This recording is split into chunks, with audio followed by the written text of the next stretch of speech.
Bismillahirrahmanirrahim. Assalamualaikum warahmatullahi wabarakatuh. Alhamdulillah wassalatu wassalamu ala Rasulillah wa ala alihi wa sahbihi wa man wala wa ba'du.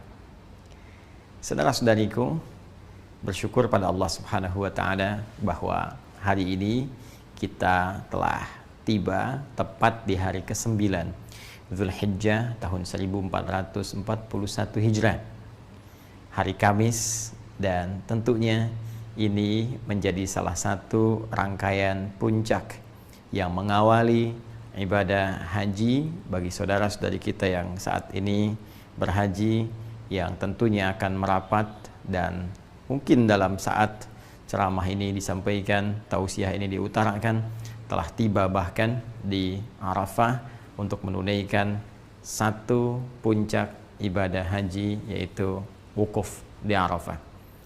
Bersamaan dengan itu, ada satu pula yang spesial, khususnya bagi kita yang belum menunaikan haji di tahun ini, yaitu untuk menunaikan satu ibadah dari satu rangkaian keutamaan bulan Zulhijjah yang diisyaratkan dalam Al-Quran surah 89 ayat 1 sampai dengan 3 itu, ataupun ditegaskan keutamaannya dalam hadis Nabi di Sahih Al-Bukhari riwayat Ibnu Abbas radhiyallahu taala anhuma, seperti pernah kami utarakan dalam edisi sebelumnya. Di antara 10 hari yang istimewa itu, ada satu yang sangat spesial yang tidak ditemukan dari hari pertama, hari kedua, sampai ke-8 yang telah kita lalui.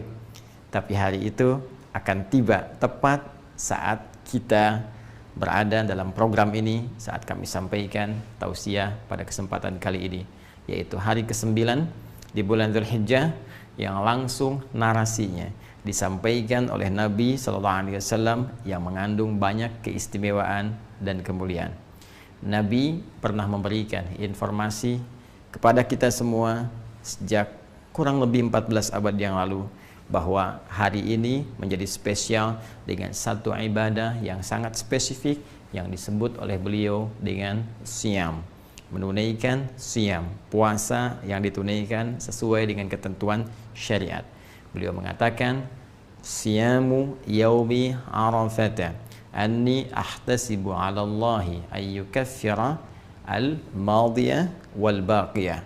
Dalam riwayat lain, an yukaffira sanatul madiyah wal baqiyah. Sungguh puasa yang ditunaikan di hari yang bertepatan dengan momentum Arafah, aku berharap pahalanya di sisi Allah Subhanahu wa taala bisa menggugurkan dosa-dosa setahun berlalu dan menjaga dari perbuatan dosa setahun yang akan datang.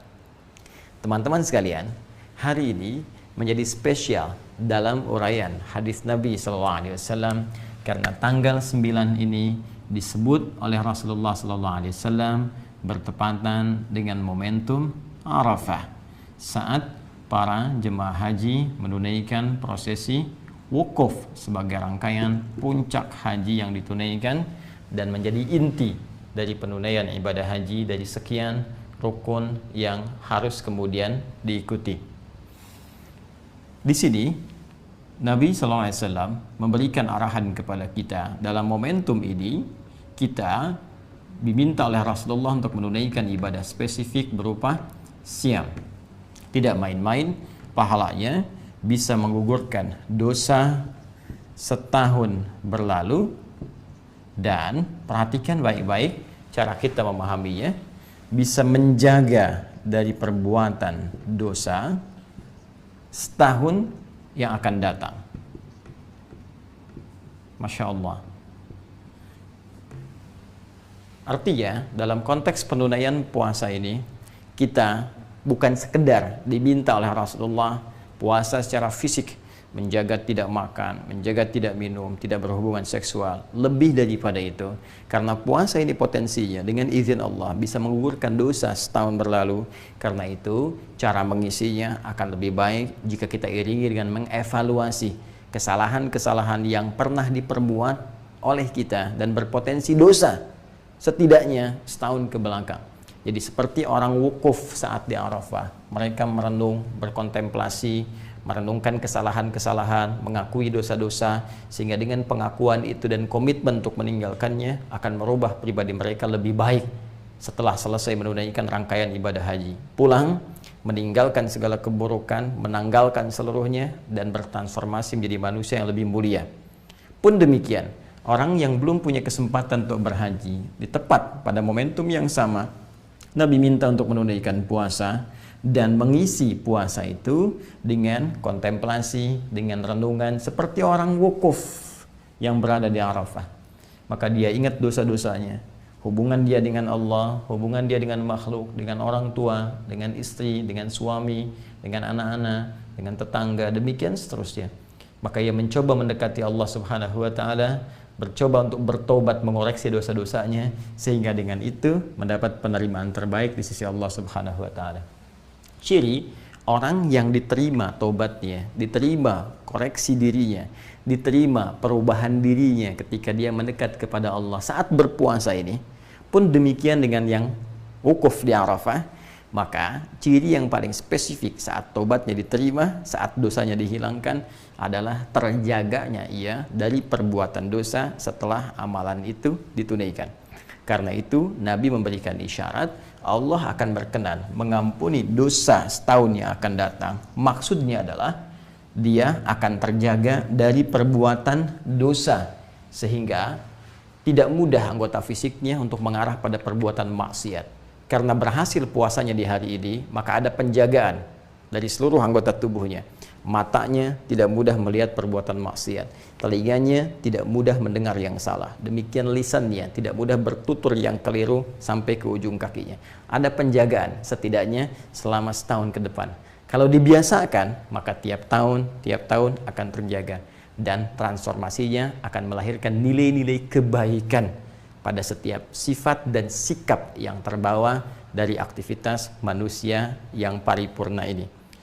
Jika demikian, boleh jadi ada banyak orang yang berhasrat untuk menunaikan puasa di hari ini, tapi belum tentu berhasil menjalaninya jika sekedar hanya menahan lapar, haus, dan kebutuhan biologis atau seksual saja. Karena itu, isi hari ini dengan banyak merenung, banyak berkontemplasi, mengoreksi diri. Dan buktinya akan terlihat setelah kita melalui ibadah yang kita tunaikan sebagai puasa bertepatan dengan momentum Arafah di hari ini. Jika setelah puasa ini belum mampu kemudian lahir penjagaan-penjagaan tadi, ini menunjukkan ada yang kurang berhasil dalam puasa yang ditunaikan itu. Maka mari buktikan kepada Allah bahwa alhamdulillah kita diberi kesempatan tahun ini. Ini hanya datang setahun sekali. Ya, momentum perubahan, momentum taubat, momentum penerimaan hanya setahun sekali. Jika kita tidak dapat di tahun ini, kita harus tunggu tahun depan. Karena itu, mari kita berjuang, berikhtiar, dan membuktikan kepada Allah dengan kesungguhan kita bahwa semua yang diberikan kepada kita, kesempatan yang mulia ini, kita bisa maksimalkan dengan sebaik-baiknya. Yang terakhir, teman-teman sekalian, seperti orang yang wukuf di Arafah, punya potensi untuk banyak dikabulkan doanya. Karena itu, selain mereka beristighfar, mengoreksi diri, memperbaiki diri, juga semua orang wukuf seluruhnya 100% sudah otomatis akan memanjatkan doa kepada Allah, bermunajat dengan penuh kekhusyuan untuk memohon segala hajat kebaikan dunia dan akhirat.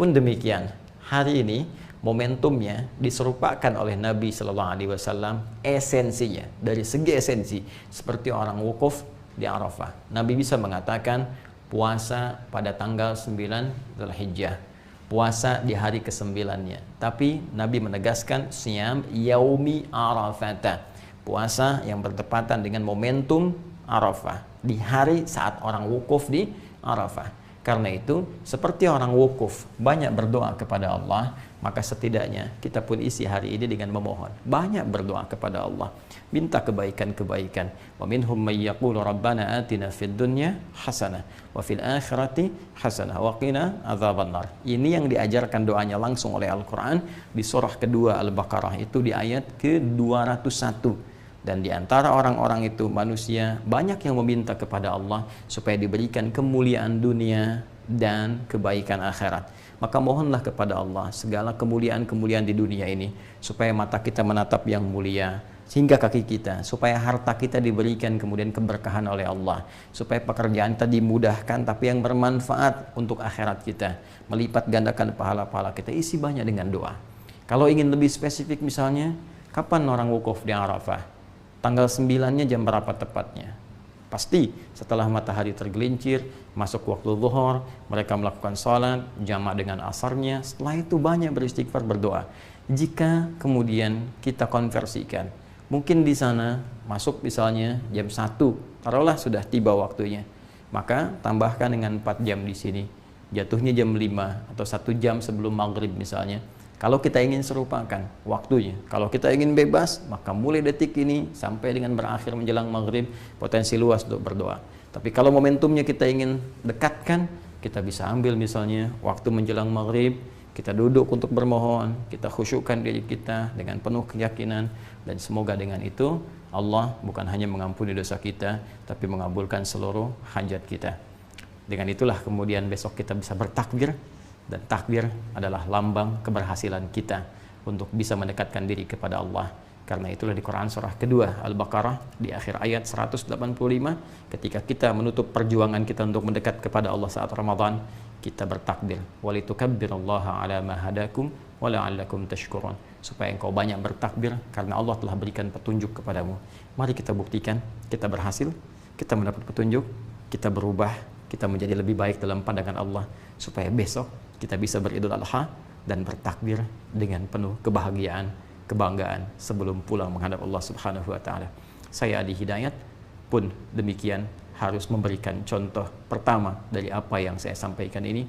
Maka saya bermohon maaf kepada saudara-saudariku dimanapun Anda berada atas setiap sifat, sikap, tutur, perbuatan yang sudah pasti akan terjadi banyak kekeliruan, kesalahan dari apa yang pernah saya perbuat. Saya memohon maaf yang sebesar-besarnya dengan penuh segala kerendahan hati mewakili keluarga besar kami, dan dengan itu pula saya ingin menyampaikan hal yang paling utama, semoga Allah memuliakan kita, semoga Allah memaafkan segala kesalahan kita, mengampuni dosa-dosa kita, dan saya pun membebaskan, memaafkan segala hal-hal yang terkait dalam kehidupan supaya kita bisa lebih nyaman menghadap kepada Allah Subhanahu wa taala. Demikian, semoga bermanfaat. Subhanakallahumma wa bihamdika, asyhadu an la ilaha illa anta, astaghfiruka wa atubu ilaik. Assalamualaikum warahmatullahi wabarakatuh.